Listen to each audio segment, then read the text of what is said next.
नमस्कार आप सभी को आपके ही अपने प्यारे से YouTube channel We Are Education के ऊपर में आप सबों का बहुत बहुत स्वागत है। और जो बच्चे इतिहास की तैयारी कर रहे हैं हिस्ट्री का और 2025 में वो फाइनल बोर्ड परीक्षा में बैठने वाले हैं हिस्ट्री पेपर देने के लिए, तो उनको घबराने की कोई जरूरत नहीं है, चूंकि आपके लिए टॉप 10 वाला वीडियो सीरीज है भैया जारी। अगर इसको आप देखते हैं तो आपका एग्जाम को लेके कॉन्फिडेंस एकदम बढ़ जाएगा। तो आइए 10 वीवीआई ऐसे इंपॉर्टेंट क्वेश्चन देखते हैं जो बार बार बोर्ड परीक्षा में पूछे गए। इसमें पहला सवाल आपका इतिहास का ये रहा कि खालसा पंथ की स्थापना किसने की थी। खालसा पंथ की स्थापना जो है वो कौन किए थे? गुरु तेग बहादुर, गुरु नानक, या फिर गुरु गोविंद, या फिर बंदा बहादुर यहाँ है लेकिन वही है बंदाबाज बहादुर। ठीक है, इनके बारे में पढ़े होंगे आप लोग। चलिए फटाफट से बताएंगे कि खालसा पंथ की स्थापना किसने की। तो देखिए खालसा पंथ की जो स्थापना है वो सिख धर्म में 10 गुरु की प्रथा चलती है, उसमें 10 गुरु माने जाते हैं।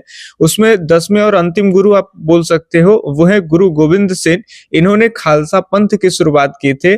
क अक्षर से आने वाले 5 चीजें जो है वो जो भी सरदार लोग होते हैं सिख धर्म में तो उनके पास होते हैं। ठीक है, जैसे क से आपका हो गया कच्छ, क से कृपाल हो गया, ठीक है, क से कंघा हो गया, केस हो गया, ये सब क से आते हैं। तो ऐसे क से आने वाले 5 चीजों को लगते हैं, उसे ही खालसा पंथ कहते हैं। ठीक है, चलिए आगे हम लोग देखेंगे फटाफट से।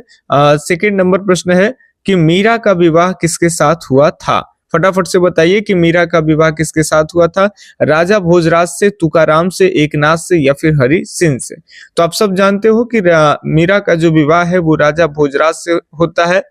युद्ध में भोजराज मारे जाते हैं, फिर ये विधवा हो जाती है, तरह तरह के बातें इन पे होते हैं, ये कृष्ण की दीवानी हो जाती है मीरा। ठीक है, भक्ति की मंदाकिनी अपने हृदय में समा लेती है, मंदाकिनी मतलब गंगा। ठीक है, तो बहुत तरह की बातें हैं और मध्यकालीन इतिहास में मीरा एक प्रमुख महिला संत में अमर हो जाती।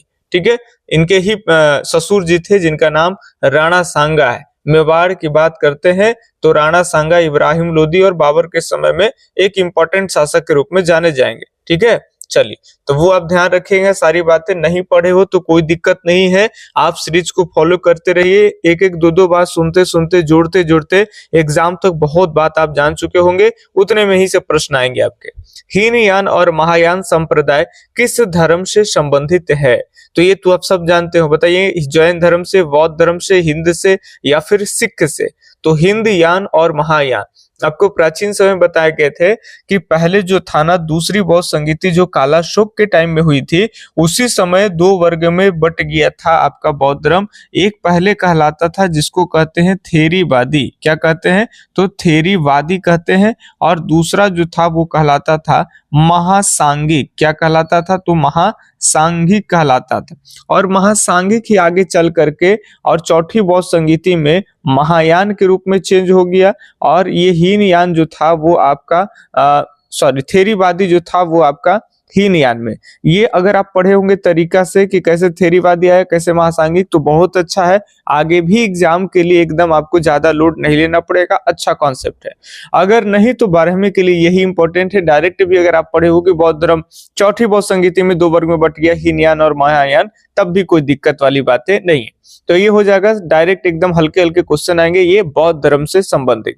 अगले चौथे नंबर प्रश्न देखेंगे फटाफट से। जब भी कुछ भी सीखने को मिल रहा है तो आप बस एक लाइक जरूर कर दीजिए, गुरु दक्षिणा के रूप में हम लोगों के लिए यही आपका बहुत बड़ा सम्मान होता है। ठीक है, तो आप लाइक कर दीजिए, आप कमेंट करेंगे तो और भी बढ़िया है।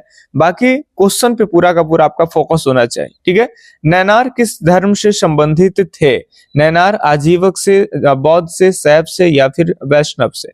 तो नैनार जो है कितने नैनार संत होते हैं आप बताएंगे कमेंट कर करके कि नैनारों की कुल संख्या कितने होते हैं। ठीक है, आपको बताए गए। बाकी नैनार शैव धर्म से संबंधित है। ठीक है, कराईकल अमैयार के बारे में आप लोग पढ़े होंगे, वो भी शैव धर्म से संबंधित है। कराईकल अमैयार के बारे में तो बहुत बढ़िया बढ़िया कहानी है कि कैसे अलग अलग बातें होते हैं, वो दुबली पतली कैसे हो जाती है, उनके बारे में भी कहानी है, बहुत इंटरेस्टिंग चीज है।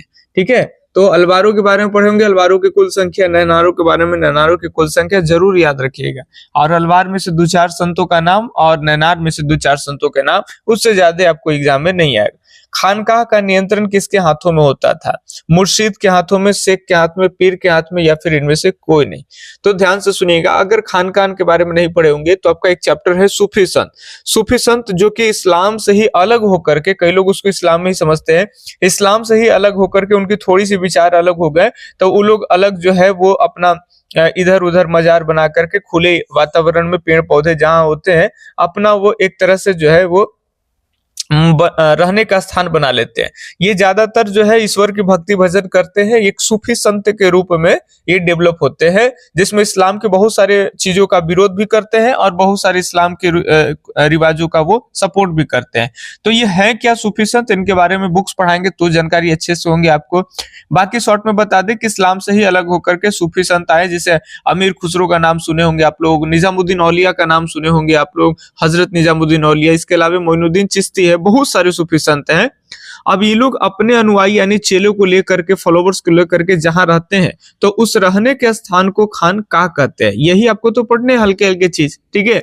और ये जो रहते हैं ना, जो सूफी संत हैं, उन्हीं को अलग नाम में मुर्शिद इन्हीं को कहते हैं, शेख भी कहते हैं, पीर भी कहते हैं। तो कहीं ना कहीं ये तीनों सही हो जाएगा। अच्छा, अभी तक लग रहा होगा कि सर खानकाह किसको कहते हैं?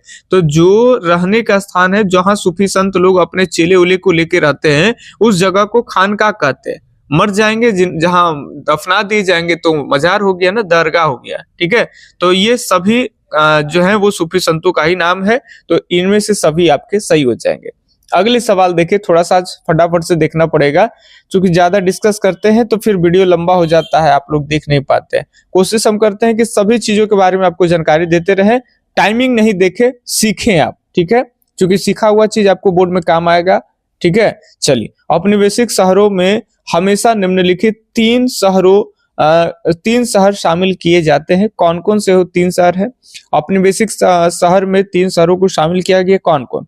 मद्रास, कोलकाता, बंबई, दिल्ली, सूरत, आगरा, विशाखापट्टनम, कोची और मैसूर, या फिर इनमें से कोई नहीं? तो यहाँ बिल्कुल सही जवाब हो जाएगा आपका मद्रास, कोलकाता तथा बंबई, यानी ए उत्तर एकदम आपके सही है, ठीक है। चलिए, अगले सवाल है, बहुत बढ़िया सा सवाल है, भाग 3 प्रश्न से लिया गया है। मौलाना आजाद ने किस दिन को काला दिन कहा है? 14 अगस्त, 15 अगस्त, 16 अगस्त, 17 अगस्त? तो आप सब जानते हो मौलाना अगस्त ने 16 अगस्त को काला दिन के रूप में जाना जाता है। 16 अगस्त 1946 को DAD, डायरेक्ट एक्शन डे, पढ़े होंगे आप लोग, नहीं पढ़े होंगे कोई दिक्कत नहीं, ठीक है। कलकत्ता के शहरों एकदम खून से लथपथ हो जाती है, अलग तरह के जो है एकदम पूरा प्रत्यक्ष कार्रवाई दिवस के रूप में इसको मनाते हैं। तो ये आपके इस दिन को 16 अगस्त DAD जब चलाया गया प्रत्यक्ष कार्रवाई, तो इसी को कहते हैं काला दिन, मौलाना आजाद। क्लियर? चलिए, अगले सवाल देखें, 8 नंबर। ये बहुत बढ़िया प्रश्न है, राजेंद्र प्रसाद का जन्म कहाँ हुआ था? बताएंगे। राजेंद्र प्रसाद के बारे में आप जानते हो, संविधान सभा के फाइनली राजेंद्र प्रसाद अस्थायी अध्यक्ष रहे थे, ठीक है।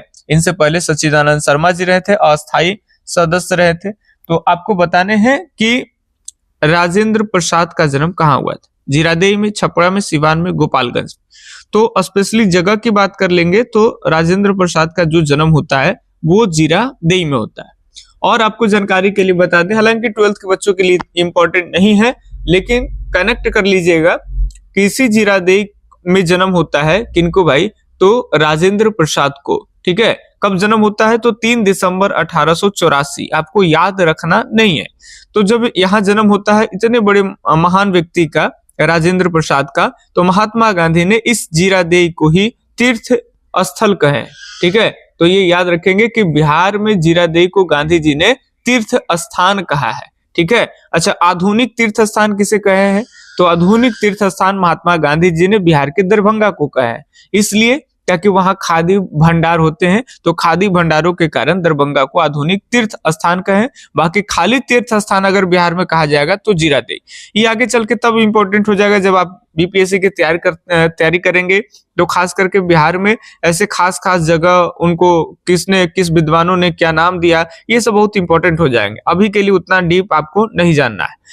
9वें नंबर प्रश्न है, 1920 ईस्वी में किस महान नेता की मृत्यु हुई? महात्मा गांधी के, बाल गंगाधर तिलक के, फिरोज शाह के, या फिर इनमें से किसी का नहीं? फटाफट से आप लोग बताएंगे।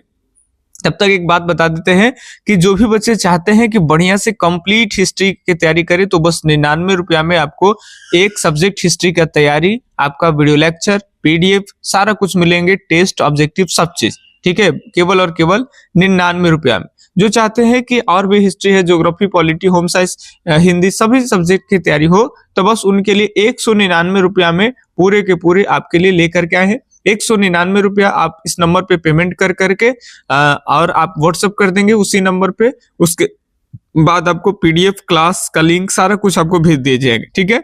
आप पहले कॉल करके या व्हाट्सएप पर बात करके पहले कंफर्म हो लीजिएगा।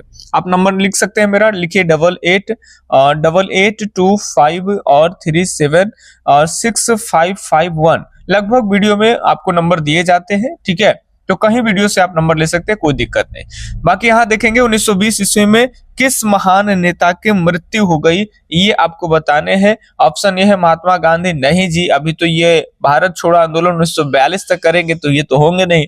बताएंगे बाल गंगाधर तिलक है या फिरोज शाह, ये इनमें से कोई नहीं। तो यहाँ ध्यान रखेंगे बाल गंगाधर तिलक जो है, ये याद रखेंगे, बाल गंगाधर तिलक की मृत्यु होती है और इसी वर्ष 1920 ईस्वी में जो है भारत में असहयोग आंदोलन की शुरुआत होती है, ठीक है, तो ये ध्यान में रखिएगा।